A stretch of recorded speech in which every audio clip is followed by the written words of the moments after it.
Fala turma, Rony Santos. Pessoal, hoje eu tô aqui com a Ford Ranger, que ela tá falhando o cilindro, tá falhando muito. E essa é uma Ford Ranger 3.0 2009, de ano 2009.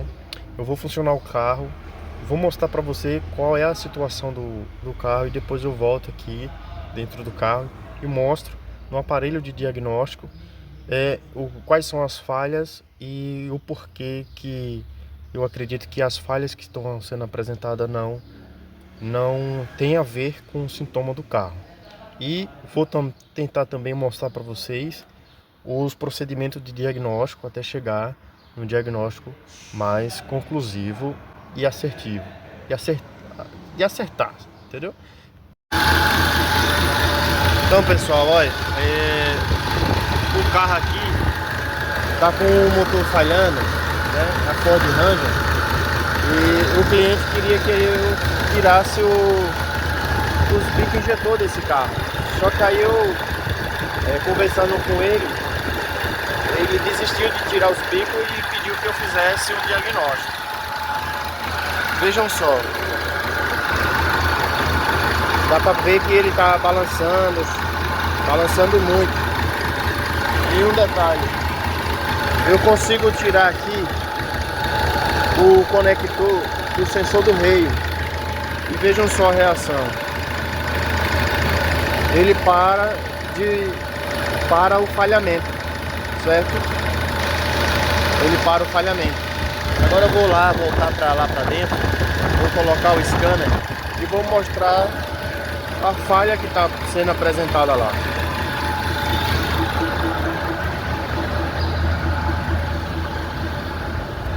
Tô dentro do carro aqui e vamos lá. Tô com um scannerzinho aqui, ó, pequenininho, é simples, dos mais simples que tem aí no mercado. Vou entrar aqui em diagnóstico.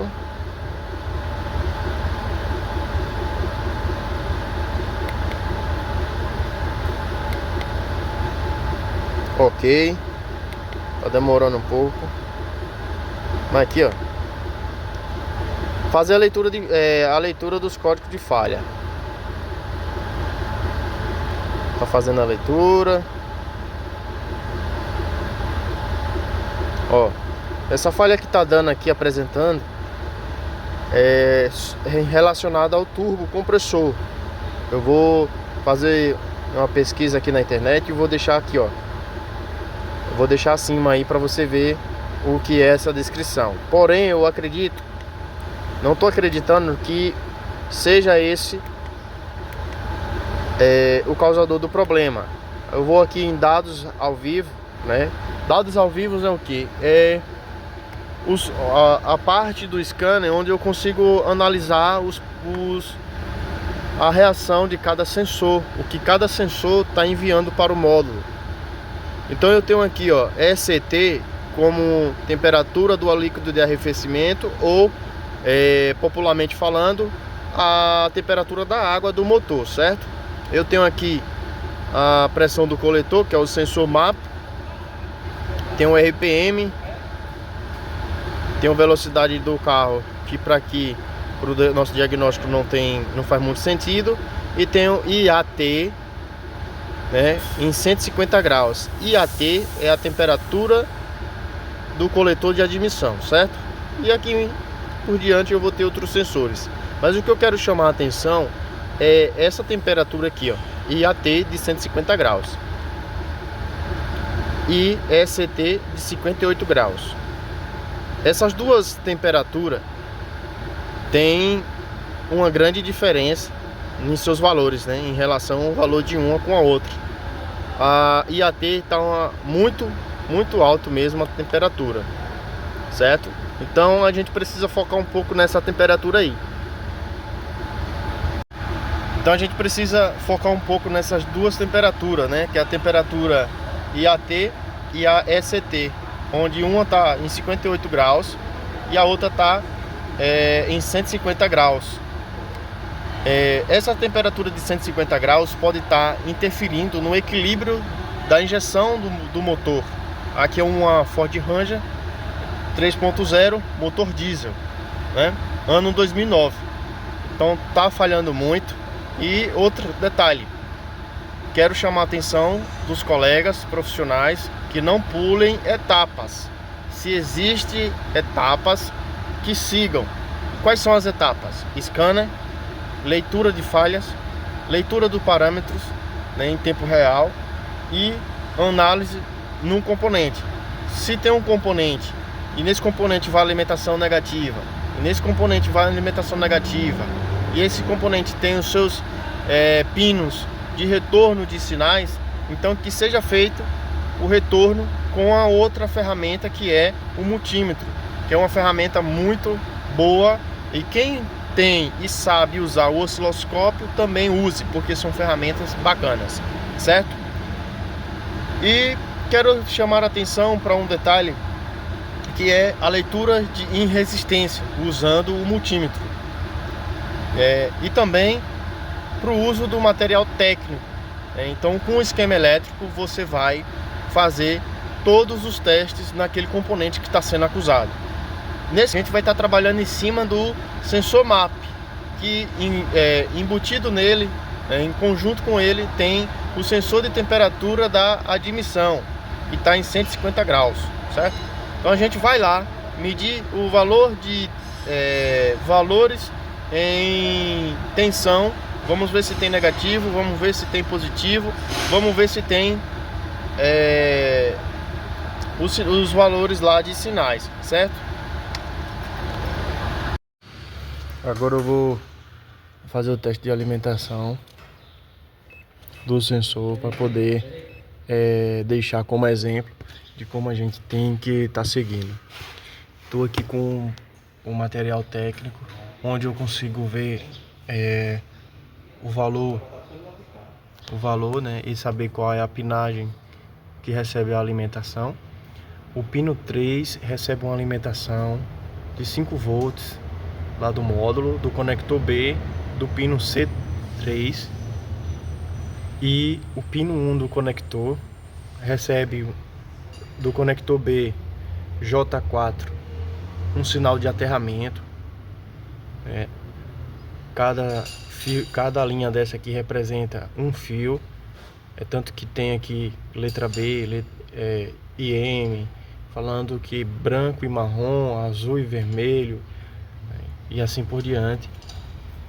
E no conector a gente também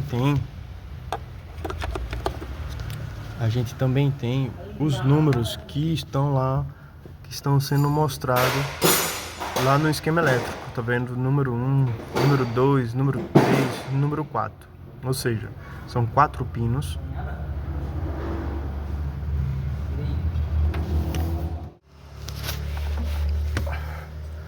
Agora a gente vai fazer o teste de alimentação.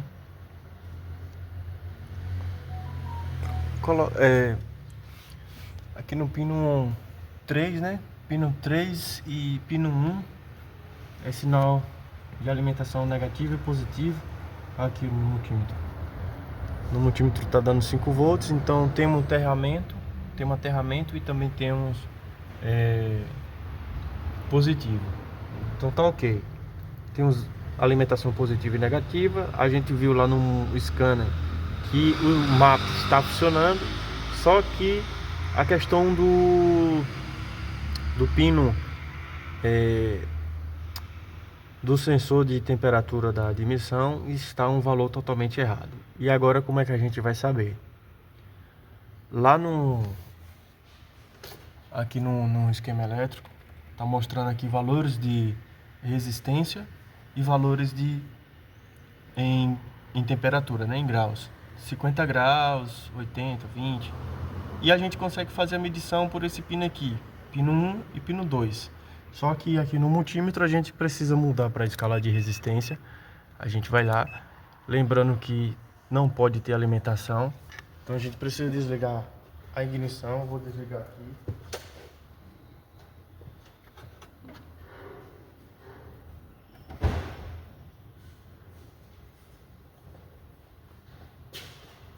E como a gente vai medir valor de resistência, o correto é que não tenha a gente se certifique que não tem alimentação de forma alguma.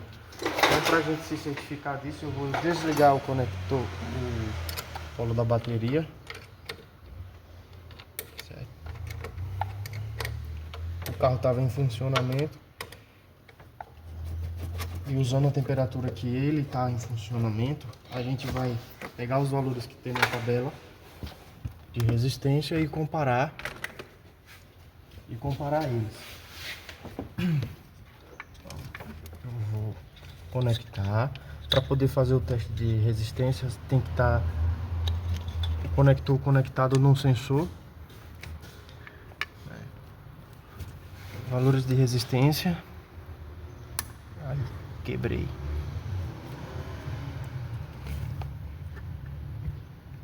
E aqui, ó,